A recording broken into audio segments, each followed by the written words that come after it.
نہ مل جائے، اور صرف چاہنے والے ہی نہیں ہیں بلکہ ایسے چاہنے والے کہ اپنی جان قربان کر دینے والے، ایسے چاہنے والے مولا کائنات کے 1400 سال بعد موجود ہیں۔ بڑی بڑی شخصیتیں آپ نے دیکھی ہوں گی، کچھ دن کے بعد ان کے چرچے ہوتے ہیں، ان کی شجاعت کے چرچے ہوتے ہیں، ان کی سخاوت کے چرچے ہوتے ہیں، ان کے علم کے چرچے ہوتے ہیں، لیکن ایک زمانہ گزرنے کے بعد وہ جو ہے بھول بھلا دیے جاتے ہیں، اب کسی کو معلوم نہیں ہے، تاریخ کا ایک حصہ بن جاتے ہیں۔ لیکن مولا کائنات کے ساتھ یہ معجزہ ہے کہ جیسے جیسے زمانہ گزر رہا ہے ویسے ویسے لوگ اور ویسے ویسے انسان علی کی فضیلتوں کو سمجھ رہے ہیں، اور علی کی فضیلت کو سمجھنے کے بعد ان سے محبت کر رہے ہیں۔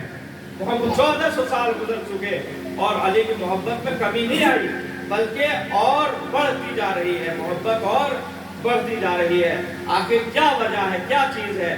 شجاع تو اور بھی بہت ہے، سخی تو اور بھی بہت ہے، عالم تو اور بھی بہت ہے، لیکن کسی کی محبت ایسی ہے نہیں ہے۔ صرف مولا کائنات میں ایسی کون سی چیز ہے کہ ان صفات کو یاد کر کے لوگ جو ہے ان سے محبت کر رہے ہیں؟ تو عزیزو اگر ہم اس پہ غور کریں تو ایک چیز ہمیں صاف نظر آئے گی، وہ ہے مولا کائنات کا اللہ سے رشتہ۔ تو مولا کائنات کا اللہ سے رشتہ ہے، اس رشتے کی بنیاد پر اور جو خلوص مولا کائنات میں پایا جا رہا ہے اپنے اللہ کو لے کر، اور جو انسان کا خالص مولا کائنات کا جو خالص وجود ہے اللہ کے لیے، وہ چیز ہے کہ جس نے تمام لوگوں میں علی کی محبت کو پیدا کیا ہے۔ ایمان کیسا؟ اب آپ سے پوچھا گیا یہ بتائیے آپ نے اللہ کو کیا دیکھا ہے جس کی عبادت کرتے ہیں؟ تو آپ نے فرمایا کہ وہ اللہ کے جس کو میں نے نہ دیکھا میں اس کی عبادت ہی نہیں کرتا۔ کہا کیسے دیکھا؟ کہ میں نے اس کو اپنی ظاہری آنکھوں سے نہیں بلکہ باطن کو دل کی آنکھوں سے میں نے اللہ کو دیکھا ہے۔ اور جب آپ کے پائے اقدس میں تیر لگ جاتا ہے اور جب تیر نکالنے کے لیے کہا گیا تو آپ کے پیر میں درد ہوتا ہے، تکلیف ہوتی ہے، ظاہر سی بات ہے تیر کا نکالنا پیر سے وہ بڑا مشکل کام ہے۔ تو پیغمبر نے فرمایا جو مزاج شناس امامت تھے کہ آپ کہ جب علی نماز پڑھ رہے ہو اس وقت پیر سے تیر نکال لیا جائے۔ اب یہی ہوا کہ جب آپ نماز پڑھ رہے تو پیر سے تیر نکال دیا گیا اور مولا کائنات کو خبر بھی نہ ہوئی۔ اب لوگ کہتے کہ یہ کیسے ممکن ہے کہ بھئی تیر نکال لیا جائے اور کسی انسان کو خبر بھی نہ ہو؟ تو عزیزو یہ اس قدر محو ہو جاتے تھے۔ ایک بات میں بتاؤں کہ انسان کو جو تکلیف ہوتی ہے وہ احساس سے ہوتی ہے۔ اگر انسان احساس کرے گا تو اسے تکلیف ہوگی، لیکن اگر احساس سے ختم ہو جائے تو انسان کو بھی اس کی تکلیف نہیں ہوتی۔ اسی چیز کو اگر بہت زیادہ اوپر لیول پہ لے کے جائے تو تکلیف کا احساس بالکل ختم ہو جاتا۔ آپ کہیں گے کہ یہ کیسے ہو گیا؟ تو قرآن میں آیت موجود ہے کہ جب جناب یوسف اور زلیخا نے زلیخا نے کہا، زلیخا کو جب عورتوں نے کہا تانے اور تشریح دینے لگی کہ غلام پہ اس طرح سے تم نے فریفتہ ہو گئی، تو زلیخا نے اپنے وقت کے عورتوں کو جمع کیا، دربار میں بلایا، اور دربار میں بلانے کے بعد انہیں سب کو ایک ایک پھل دے دیا اور ایک چاقو دے دیا۔ کہا کہ جب میں تمہیں اشارہ کروں تو اس پھل کو کاٹ دینا۔ اب ادھر سے تمام عورتیں جمع ہیں، پھل اور چاقو ہاتھ میں ہے، ادھر سے دروازہ کھلا۔ زلیخا نے یوسف سے کہا اندر تشریف لاؤ۔ اب جیسے ہی عورتوں نے جناب یوسف کو دیکھا اور ساتھ میں یہ بھی کہا کہ پھل کاٹو، اب جیسے ہی اپنے پھل کاٹنے لگی تو پھل کی بجائے اپنے انگلیوں کو کاٹ لیا، پھل کی بجائے اپنے انگلیوں کو کاٹ لیا۔ بھائی کاٹ تو پھلی انگلیاں کیسے کٹ گئی؟ احساس بھی نہ ہوا؟ کا احساس اس لیے بھی ہوا کہ وہ ذہن دوسری طرف تھا، متوجہ دوسری طرف سے، لہذا تکلیف کا احساس ہی نہیں ہوا۔ اسی طریقے سے مولا کائنات جب نماز پڑھا کرتے تھے تو اپنے اللہ کی بارگاہ میں اس قدر اللہ کی طرف متوجہ ہوتے تھے کہ ان کو احساس ہی نہیں ہوتا تھا کہ جسم میں تیر لگا ہے وہ نکل رہا ہے۔ ایک صلوات پر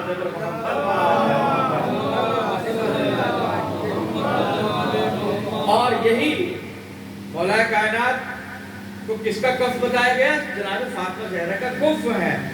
اب شہزادی ایک مرتبہ جب پیغمبر کی خدمت میں گئی ہے کہ آپ کے یہاں کنیزیں آتی رہتی ہیں، آپ مجھے کوئی کنیز دے دیجیے تاکہ میرے کاموں میں ہاتھ بٹائے۔ تو اللہ کے رسول نے کیا کہا بابا نے کہ میں تمہیں کنیز سے بہتر کوئی چیز نہ بتا دوں؟ تو انہوں نے کہا کہ تو بہت اچھا، اگر کنیز سے بہتر کوئی چیز ہوگی۔ تو آپ نے تسبیح زہرا بتائی، کیا کہ تسبیح زہرا بتاؤ۔ تسبیح زہرا یعنی کوئی جو ہم پڑھتے ہیں نماز کے بعد، اس کی تعلیم دی، نماز کے بعد یہ پڑھا کرو اور جب بھی مشکل ہو اسے پڑھا کرو۔ اب ہم اپنے ذہن سے سوچیں تو یہ سوچ سکتے ہیں کہ بھائی آج کے اگر کوئی عورت اپنے بابا کے پاس جائے اور کہے کہ مثلا بہت سردی لگ رہی ہے، مجھے کمبل کی ضرورت ہے، اور وہ کوئی سورہ بتاتے کہ یہ سورہ تلاوت کیا کرو، تو غصہ ہو جائے گی کہ ہم تو گئے تھے اپنے مشکل لے کے اور انہوں نے ایک سورے کا ورد ہمارے اوپر تھوپ دیا کہ ہم سورے کی تلاوت کریں۔ لہٰذا چونکہ شہزادی سمجھتی تھی کہ جو بابا جو رسول اللہ کا رسول ہمیں بتا رہا ہے وہ اچھا ہی ہے، لہذا وہ تسبیح کی تعلیم دینے کے بعد شہزادی چلی گئی۔ اب آپ یہ سوچ سکتے ہیں کہ یہ تسبیح جو ہے وہ کس طریقے سے مدد کر سکتی ہے، شہزادی کی تسبیح کس طرح سے مدد کر سکتی ہے۔ پر جو کام مولا کائنات نے کیا تھا، یعنی نماز میں اس قدر محو ہو جاتے تھے کہ تمام تکلیفیں اور تھکاوٹیں دور ہو جایا کرتی تھی، اسی طریقے سے شہزادی جب تسبیح پڑھا کرتی تھی تو اللہ کے سامنے اس قدر محو ہو جاتی تھی کہ انہوں نے احساس تکلیف ہی ختم ہو جاتا تھا کہ تکلیف کیا ہے۔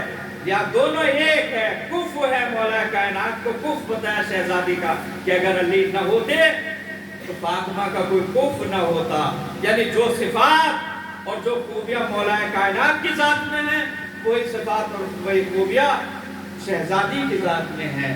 اگر وہ محو گفتگو ہے پروردگار سے اور رات الیاس میں محو ہے اور انہیں احساس تکلیف نہیں ہوتا، اسی طریقے سے شہزادی کو بھی احساس تکلیف نہیں ہوتا۔ تو یہ ذات وہ ذات ہے کہ جس کو اپنوں نے ہی نہیں بلکہ غیروں نے بھی جس کی تعریف کی ہے۔ مولا کائنات کے لیے شافعی کیا فرماتے ہیں؟ شافعی کہتے ہیں کہ یہی آپ کی فضیلت کے لیے یہی کافی ہے۔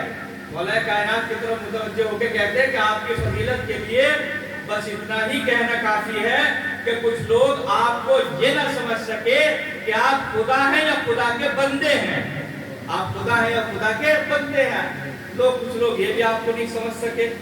اور اس سلسلے میں ایک مرتبہ عبداللہ ابن احمد حنبل، دوسرے فرقے سے تعلق ہے، احمد ابن حنبل کا بیٹا عبداللہ، وہ اپنے بابا کے پاس یعنی احمد کے پاس بیٹھا ہوا تھا۔ اسی سلسلے میں یہ لوگ گفتگو کر رہے تھے خلفاء کے بارے میں، خلافت کے بارے میں، کہ فلاں کی خلافت جو ہے ایسی تھی، دوسرے خلیفہ کی خلافت ایسی تھی، تیسرے خلیفہ کی خلافت ایسی تھی۔ اب اسی میں کسی نے چوتھے خلیفہ کی بات چھیڑی ان کے عقیدے کے مطابق، لہٰذا اب جب چوتھے خلیفہ کی بات چلی، ایک مرتبہ احمد ابن حنبل کہتا ہے کہ علی کی ذات وہ ذات تھی کہ جس کو خلافت نے زینت نہیں بخشی بلکہ خلافت کو زینت بخشنے والا علی کی ذات تھی۔ سبحان اللہ، سبحان اللہ۔ دوسرے لوگوں کو خلافت نے زینت بخشی ہوگی لیکن علی کی ذات وہ ہے جس نے خلافت کو زینت بخشی۔ اور ایک مرتبہ اسی عبداللہ کا یہ واقعہ اس سے نقل ہے کہ میں اپنے بابا کے پاس بیٹھا ہوا تھا کہ لوگوں نے تعریف کرنی شروع کی، کسی نے سوال کیا کہ اصحاب میں سب سے بلند مرتبہ کس کا ہے، سب سے بڑا رتبہ فضیلت کے اعتبار سے کس کا ہے؟ تو احمد ابن حنبل نے کہا کہ سب سے بڑا رتبہ پہلے خلیفہ کا ہے۔ اس کے بعد پوچھا کہ دوسرا، اس نے کہا کہ دوسرے خلیفہ کا، کہ تیسرا، کہ تیسرے خلیفہ کا۔ اس کے بعد چپ ہو گئے۔ اب اس کے بعد پوچھتے کہ بھئی آپ خاموش کیوں ہوئے؟ چوتھے خلیفہ کے بارے میں تو آپ نے کچھ کہا نہیں، چوتھے صحابی کے بارے میں، بزرگ صحابی کے بارے میں، حضرت علی کے سلسلے میں آپ نے کوئی بات ہی نہیں کہی، وہ تو بڑے صحابی تھے۔ بس ایک مرتبہ احمد ابن حنبل نے فرمایا کہ یہ صحابی نہیں تھے بلکہ اہل بیت میں سے کیسے تھے اور اہل بیت کا مقایسہ صحابیوں سے کرنا یہ صحیح نہیں ہے. اہل بیت الگ ہوتے ہیں اور صحابی الگ ہوتے ہیں. تم نے صحابی کی بات کی ہے, میں نے صحابہ کا فضائل بیان کیے ہیں. اگر تم اہل بیت کے کہتے تب میں بتاتا کہ ابھی کیا سبحان اللہ. صلوات علی محمد.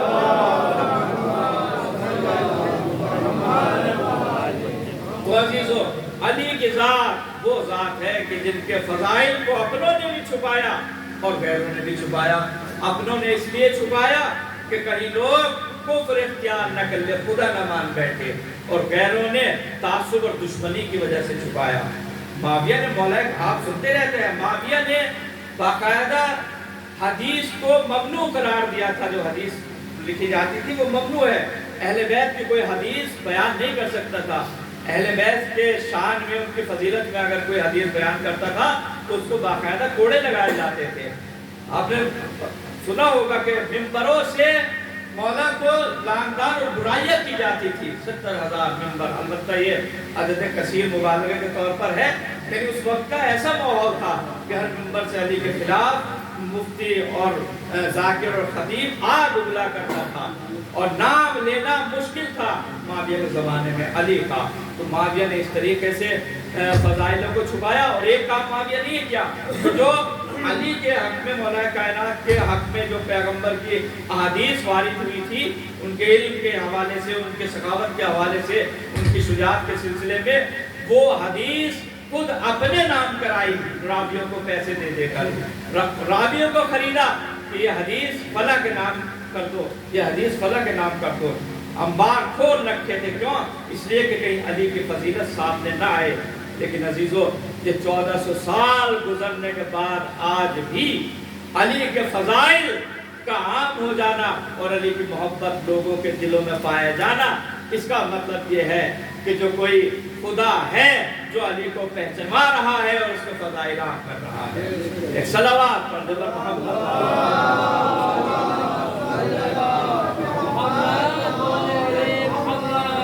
عزیزو, وہ علی کہ جس نے ہمیشہ دنیا کو کچھ دیا, دنیا سے کچھ لیا نہیں ہے. وہ علی جس نے ہمیشہ دوسروں کی مدد کی. وہ علی جس نے ہمیشہ دوسروں کو چاہا, دوسروں کا اچھا چاہا. وہ علی جس نے ہمیشہ یتیم پروری کی. وہ علی جس نے ہمیشہ غریب پروری کی. وہ علی جس نے جو بے سہاروں کا سہارا بنے. وہ علی جس نے ہمیشہ لوگوں کو سہارا دیا. کیا قصور تھا, کیا گناہ تھا مولا کائنات کا. ایک لوگ جو ہے دشمن ہو گئے. اس میں ابن ملجم تو مہرہ ہے, اصل میں قتل کرنے والا, اور اصل قاتل ابن ملجم نہیں ہے بلکہ شام میں بیٹھا ہوا ہے جس نے خریدا ہے ابن ملجم کو. لہٰذا میں زیادہ نہیں پڑھوں گا اس سلسلے میں. تو ابن ملجم کو میں نے ذکر کیا تھا کہ مولا کائنات نے ابن ملجم کو دل میں ہی اپنے ایام میں بتا دیا تھا پہلے ہی شہادت سے کہ مجھے تو قتل کرے گا. بس ایک مرتبہ ابن ملجم اپنی تلوار مولا کے قدموں میں ڈالتا ہے, کہتا ہے کہ اگر آپ کو ایسا لگ رہا ہے کہ میں آپ کو قتل کروں گا تو آپ مجھے قتل کر دیجئے. بس کہا کہ ہم سزا نہیں دیتے واقعے سے پہلے, جرم سے پہلے ہمارے یہاں سزا نہیں دی جاتی. جب کوئی صحابی پوچھتا تھا تو صحابی سے بھی آپ یہی کہتے تھے کہ جرم سے پہلے سزا نہیں دی جاتی. عزیزو, ایک وقت وہ بھی آیا جس کا مولا کائنات انتظار کر رہے تھے. رمضان کا مہینہ آیا, 40 ہجری ہے, رمضان کا مہینہ ہے. بار بار اپنے چاہنے والوں سے کہتے ہیں کہ یہ مہینہ میرا آخری مہینہ ہے, میں اس مہینے میں دنیا سے چلا جاؤں گا. اللہ کے رسول نے اسی مہینے کے لیے مجھے خبر دی ہے کہ میری داڑھی میرے خون سے رنگین ہو جائے گی, میری داڑھی میرے خون سے رنگین ہو جائے گی. عزیزو, وقت آگے بڑھا, چاہنے والوں کو معلوم تھا کہ ہمارا مولا اس دنیا سے چلا جائے گا. لہٰذا 19 تاریخ آتی ہے اور ام کلثوم کے یہاں آپ افطار کر رہے ہیں. افطار کے بعد جب رات آتی ہے تو ایک مرتبہ آپ جب صحن میں آتے ہیں تو کلمہ استرجاع پڑھتے ہیں, اِنَّ لِلَّهِ وَإِنَّا إِلَيْهِ رَاجِعُونَ, اِنَّ لِلَّهِ وَإِنَّا إِلَيْهِ رَاجِعُونَ. جناب کلثوم بڑی بے چین ہے, بابا یا بار بار